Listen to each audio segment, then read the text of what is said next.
रातों रात रूस ने यूक्रेन पर हाल के महीनों में सबसे बड़े संयुक्त मिसाइल और ड्रोन हमलों में से एक किया। एक भारी हमला जिसने कई क्षेत्रों को निशाना बनाया, ठीक उसी समय जब युद्ध को समाप्त करने पर अंतर्राष्ट्रीय वार्ताएं जारी थीं। यूक्रेन की वायुसेना का कहना है कि रूस ने 52 मिसाइलें और अभूतपूर्व 653 ड्रोन दागे। वायु रक्षा ने इनमें से 585 ड्रोन और 30 मिसाइलें मार गिराईं। लेकिन फिर भी देश भर में 29 स्थानों पर प्रहार हुए। यूक्रेन के आंतरिक मंत्रालय के अनुसार कम से कम 8 लोग घायल हुए। इनमें से 3 कीव क्षेत्र में थे, जहां गिरते मलबे से आवासीय क्षेत्रों को नुकसान पहुंचा।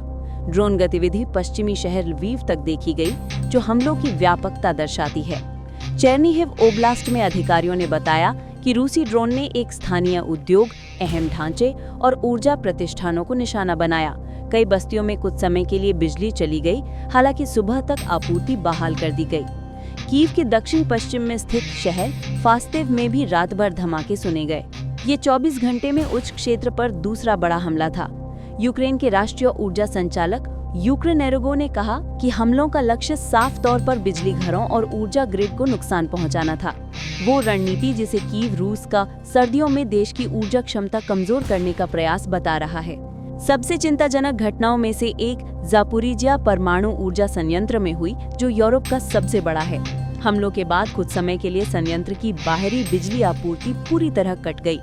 भले ही इसके रिएक्टर बंद हैं, फिर भी परमाणु ईंधन को ठंडा रखने और संभावित दुर्घटना से बचाने के लिए लगातार बिजली की आवश्यकता होती है। यह स्थल अभी भी रूसी कब्जे में है।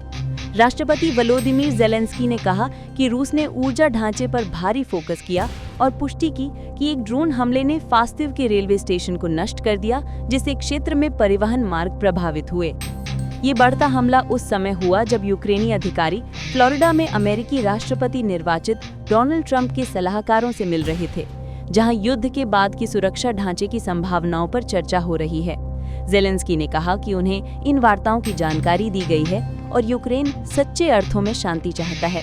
लेकिन वार्ताकारों का कहना है कि किसी भी वास्तविक प्रगति के लिए रूस की गंभीर प्रतिबद्धता जरूरी है।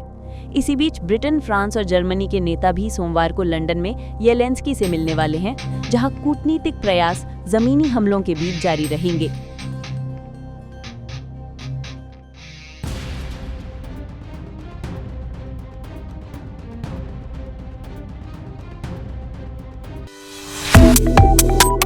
Subscribe to One India and never miss an update. Download the One India app now.